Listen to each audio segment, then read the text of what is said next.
Bonsuelo mathletes, we're about to embark upon a journey of radical equations, entering the world of radical equations. Okay, and the main idea is this.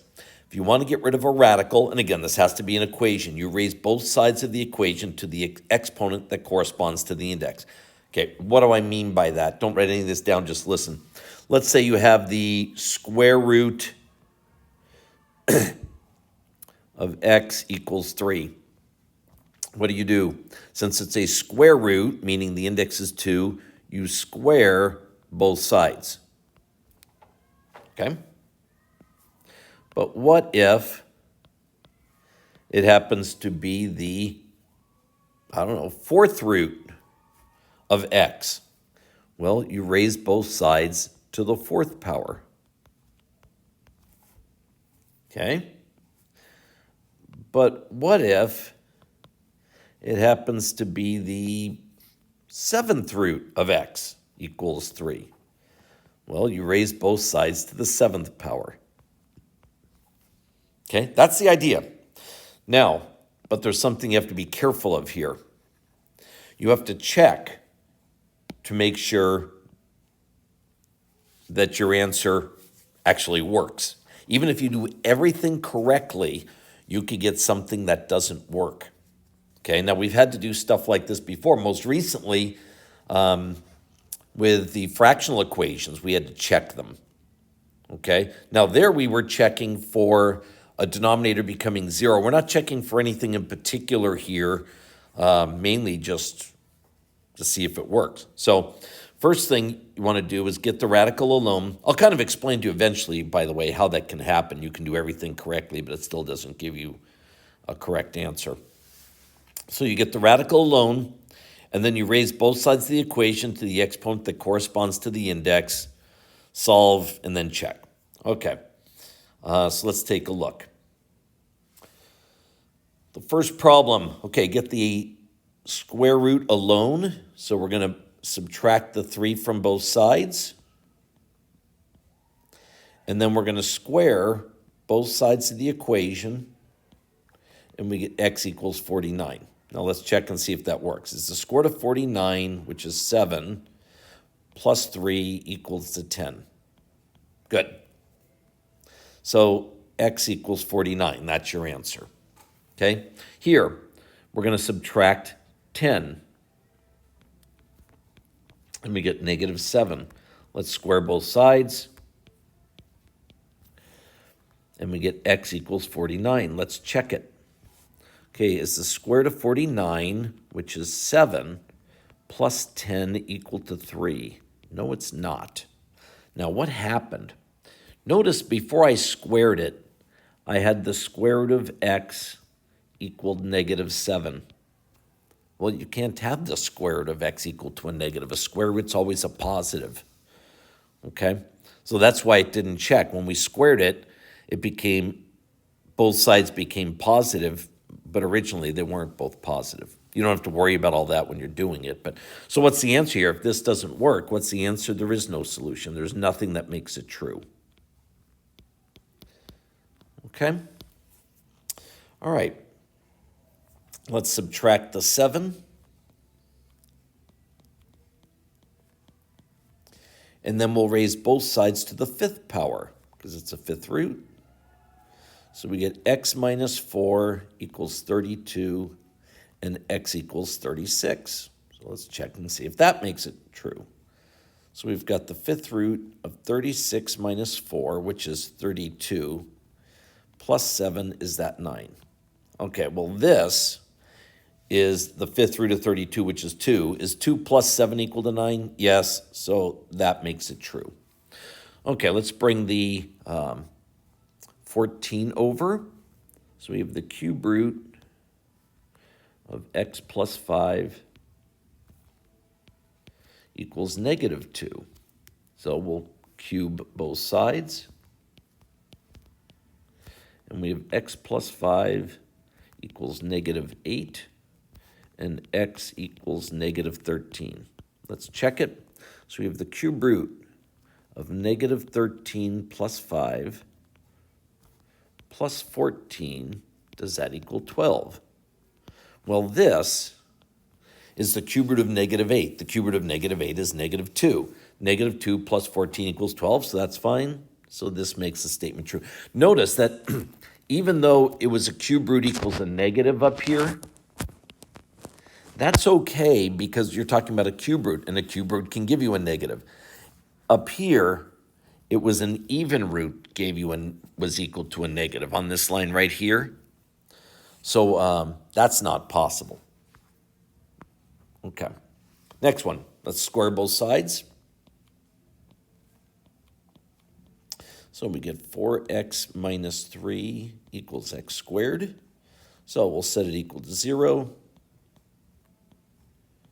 And you should know how to solve this. So we get 0 equals x minus 3 times x minus 4. Sorry, x minus 3 times x minus 1. And then x equals 3 and x equals 1. Let's check it. Okay, the square root of 4 times 3 minus 3, does that equal 3?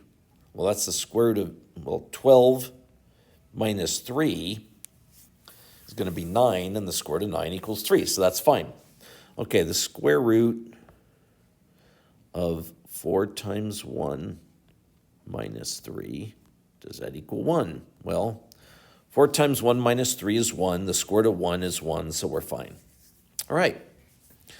So these are our two values. There are two values here that can make that statement true. In this case, we have the cube root of x squared minus 9. That equals 6. Okay, now what are we going to do? We're going to cube 6. Okay? Now, that's obviously a little harder than something we're going to do in our head. So that's going to be 36 is it squared. So let's multiply by another 6. 6 times 6 is 36. And then 6 times 3 is 18. With the 3 that we carried over, it's going to be 216. So we get x squared minus 9 equals 216. So I'm going to set it equal to 0. Bring over the 216. Factor x minus 15 and x plus 15 equals 0. So x equals 15 and x equals negative 15. And if we check these, we have the cube root of 225 minus 9, and then all that minus 6. Okay. That's because, the 15's x squared when x is 15 is 225 minus 9. Okay, does that equal 0? Well, 225 minus 9 is 216. The cube root of 216 is 6, so 6 minus 6 is 0. And in this case, we get the same thing. Negative 15 squared is 225 minus 9 minus 6. Does that equal 0? And yes, it does. So those are our two answers.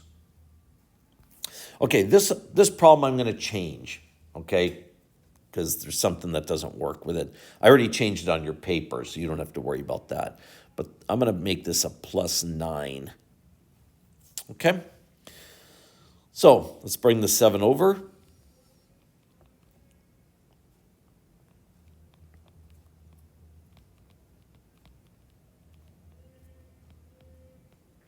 Let's square both sides. So we get x squared plus 3x plus 9 equals 49. Then we're going to set this equal to 0.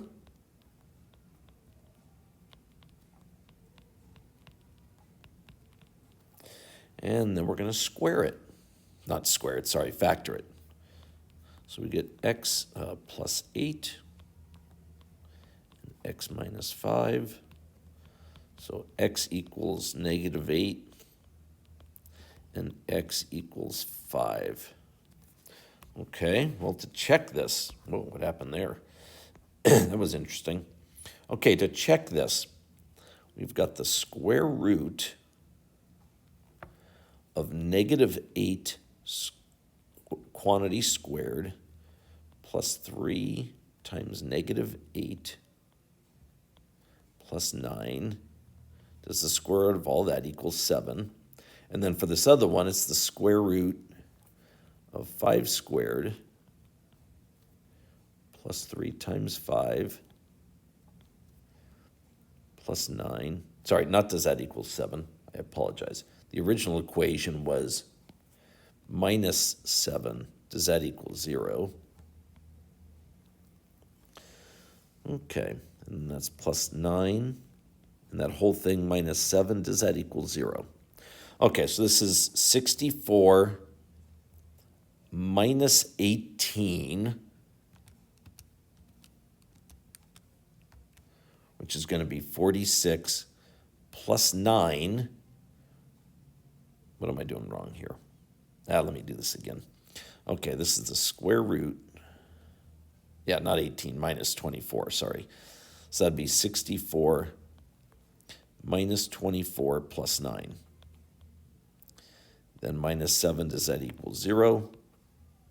So we got 64 minus 24 is 40, plus 49 is the square root of 49, minus 7 equal to 0. Yes, that's okay. And in this case, we have 25 plus 15 plus 9. And then that minus 7, does that equal 0? So that's the square root of 49 minus 7. That also equals 0. Good. So these two things make it true. They're both answers. Okay, last one here. The square root, we have to get rid of the x first. So we have 2x plus 5 equals x plus 1.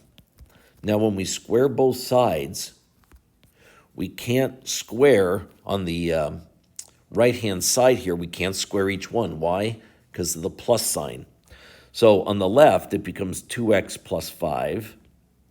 On the right, you actually have to take x plus 1 times x plus 1.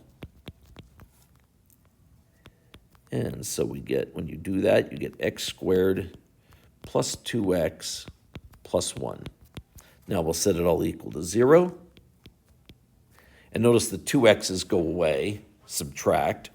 So when we subtract the 5, we get minus 4. So we get 0 equals x minus 2 and x plus 2.